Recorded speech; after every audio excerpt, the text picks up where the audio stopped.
By harnessing the collective knowledge and skills of all its citizens, Zimbabwe strives to build a future that is both sustainable and prosperous for all. Ndoitwawo Agnes Memory Gurune from Manicaland Province, Inyanga District. Saka takafara zingaiti kudzidza pamusoro pe-climate change sevanhu vane ma-disabilities kuti takaincludewawo mumaprograms akaita saiwawo nokuda kuti climate change haiafekti vanhu vasina ma-disabilities chete, inobata even vanhu vane ma-disabilities ende ma-impacts ema-consequences acho anonyanya zvakare kubata vanhu vane ma-disabilities. Saka tiri kufara neinclusion yaitwa iyoyi. Ndichinyanya zvangu kutaura ndakamirira vanhu vane albinism, tiri kuona kuti kutemwa kuri kuita miti 1 isusu hatichakwanisi kuwana shade yokuti tikwanise kugara mumvuri nokuda kuti skin yedu it's very vulnerable kuma-skin cancers. Saka masheds hatisisina okuti tikwanise kugara. Saka tiri kukumbirawo kuma-communities kwatiri kugara kuti vedu tikasvikawo pazvibhorani tabva kwatabva isusu vari chipisa titendereiwo kuti tikwanise kuchera mvura, tikwanise kukasirawo kudzokera kufamba tichidzokera kudzimba tikwane kunogara mushedi. Then ndoda kutaura kune mafamilies vane vana vane albinism kana kuti vane vanhu vane albinism vavanogara navo mudzimba. Veduwe itaiwo kuti tishandewo kuchitonhorera kureva kuti kana kuri kuinda kugadheni tikaendawo makuseni zuva rikange rakupisa todzoka kudzimba togara. Vane vanawo ngatione kuti vana vaya hatichanovaswedzi kumombe nokuda kuti zuva riri kupisa. Mwana uyo anopedzisira atsva nezuva because especially vadika vazoziva kuti regai nditizire pamumvuri wakadai, regai ndigare pakanaka kuitira kuti tisaafektwa nema-skin cancers aya. Zvakare ndiri kukurudzirawo kuti veduwe ngatigarewo takapfeka ma-sunheads. Vane vana ngativapfekedze ma-sunheads, tovapfekedzawo ma-long sleeved hembe dzokuti paanobuda paya SNV Zimbabwe, in partnership with the government of Zimbabwe, is leading the drive to promote sustainable and equitable livelihoods for all individuals. My name is Kudzaindidzana. I'm a Deputy Director in the Climate Change Management Department, responsible for climate change adaptation in the Ministry of Environment, Climate and Wildlife. So we're here in Masvingo conducting a 2-day training of trainers workshop on amplifying the role of women, youth and people with disabilities in implementation of Zimbabwe's nationally determined contribution, the National Adaptation Plan, as well as other climate-related policies. This is a collaborative effort of the Ministry and SNV, supported by the NDC partnership, which is a partnership of countries and organizations to enhance capacities in terms of implementing climate commitments under the United Nations Framework Convention on Climate Change, as well as this Paris Agreement. So as part of this initiative, we realized that often people with disabilities, women and youth are often overlooked in terms of implementation of climate priorities and commitments by the country. So this is a deliberate effort to capacitate them through training so that they can also go and cascade the information to some of the constituencies that they serve in or the way they work in, so that we end up having a situation where every Zimbabwean or every citizen of this country, in whatever space they are working in, they are also doing something that either reduces the emissions of greenhouse gases that cause climate change, or as well as enhance adaptive capacity and building resilience to climate change. So upon completion of this, we have actually encouraged them to actually go and mainstream all the various aspects of climate change with regards to mitigation and adaptation that they have learned here over the past 2 days and integrate them into their work. We shall also continue mobilizing resources and support them as they implement the downstream cascading of the training program. SNV has been championing projects in Zimbabwe aimed at addressing the challenges posed by climate change, advancing gender equity, creating opportunities for youth, and actively contributing to the reduction of inequality, exclusion, and vulnerability in society. So my name is Mashi Joseph. I'm with the Zimbabwe Youth Council, which is a parastatal under the Ministry of Youth, Empowerment, Development and Vocational Training.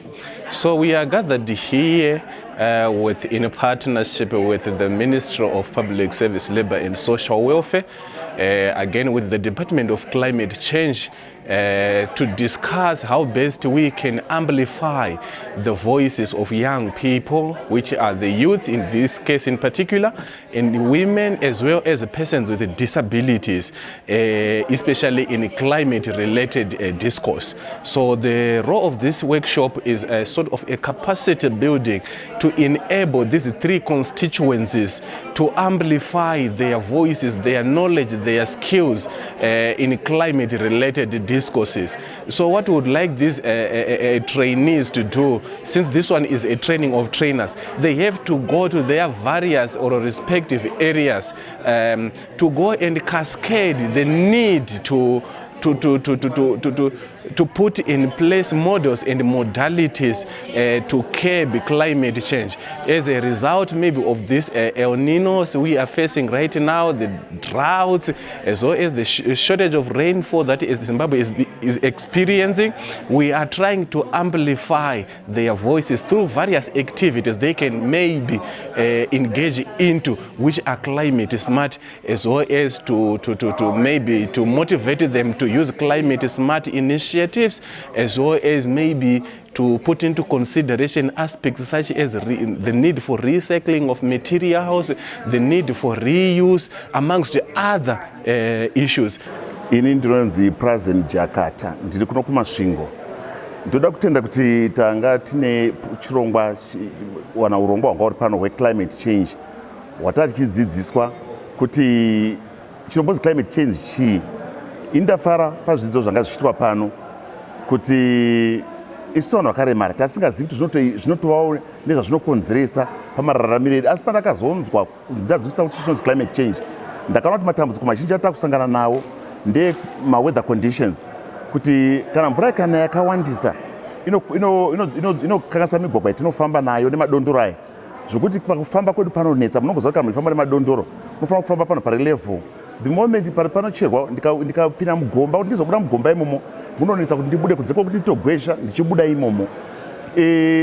Topindazve matoro yangu panenge paite mvura yakawandisa, madondoro edu anonyura zvokuti urefu hwangu hunokompromiziwa nehaiti yandinenge ndajairira. Saka nokuda kweizvozvo zvinobva zvaita kuti tinyanye kutambura. Muchaona kuti nyange tikasvika panoitwa zvemvura ndigoje chimugojo chiya chazvo munoti chimugojo chiya chinoita kuti ndiri ndega ndingagona kuchigoja, chinoda kuti ndiwane munhu anondibetsera kuti ndiwane mvura yekumwa. Saka muchaona kuti climate change nyange kufamba pazuva chaipo chaipo, kuti ufambe une madondoro muhapwa umu munotanga kupisa zvokuti madondoro awandisa, because nechiti hiti iya yemahapwa koziya hiti inobva mudenga. Saka inoita kuti mafambiro angu ave compromised. Kana kwanaya mvura kufamba chaiko chaiko newheelchair inotsvedza madhaka, mapotholes, zvinhu zvinoone zvanga zvitinetsa. Asi nekuda kwekudzidza manje kweclimate change nezvidzidzo zvatadzidza panapa, ndafara kuti even pandichasvikawo kumusha kuruzevha, pandichanoona nawo nehama dzangu dzine urema, people with disabilities, ndichazama kukurukura navo, uye tichikurukurazve nemasabhuku nemadzishe nenhau yavakaintrodusa yakanaka yekuti munhu ukaonekwa uchidhonza chirei, ndofunga moziva zvirei zviya zvemwombe uchiinda kumunda kunorima, hazvibvumidzwi.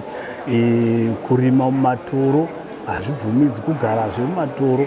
Saka ndinoona kuti tadzidza zvakawanda zvatichanogona kuti ininiwo nevamwe vanguwo tinokurukura.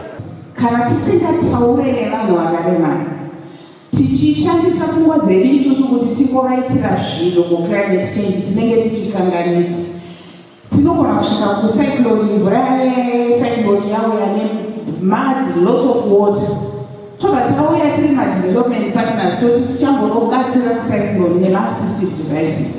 Tauya nerori nemacrash, tiri kungopa misichakata oil, kana muchida 4 mapairs tobva takupa, but hatina response yedu haisi kubatsira, iri kutocreata maproblems. That is why on this program tichishanda neMinistry of Environment neSNV, Women Affairs neYouth, tinokoshesa active and meaningful participation of persons with disabilities. Very critical. Yakanyorwa active and meaningful participation of persons with disabilities muplanning zvatinoronga nezvatichazoimplement mumaprograms edu climate change. The voice of persons with disabilities is very, very important. If I can give you one of my experience one day when I went to visit Mbuya Kumarungwa, ndakanogara navo sekuti vanga vati kure, I had to force myself to work extra like what I used to do kana ndiri kumba kwangu. Vachindiona after 2-3 days, zvanzi muzukuru wangu mazuva ano watsvukira chaizvo. Your skin is looking reddish. Havana kuziva kuti usiku ndei ndisingazovati. Zuva ranga absorba during the day rinenge rava kubuda muskin rinorwadza. Participants awa ndikutaura nezvavo abva akamirira mapato akasiyana siyana, ma-associations, ma-organizations, uye mamwe ma-CSOs, uye vamwe vari mubusiness, vamwe vari kuita zve-green jobs, vamwe vari kuita zve-environment, vamwe vari kuita climate action. Asi kwavabva ikoko kune vane nyota nenyaya dze-climate change, uyezve paneda standardization in terms of understanding, a common understanding. Ndo donzvo ratati kana tavaunganidza vazodzokera vaudze vamwe rigoparidza. So sedonzvo redu seproject yedu yekuti we want to amplify the role of persons with disability, youth, women in implementing nationally determined contributions and national action plans and other related policies. Taona zvakakodzera kuti how then do they amplify? Vanofanira kuamplify kana vaziva nyaya dze-climate change. Disruptions to livelihood and infrastructure from climate-related disasters can undermine economic stability and exacerbate poverty, particularly in vulnerable communities that lack resources to adapt or recover. As such, this capacity-building program is a commendable step to reduce poverty and build sustainable development for all people.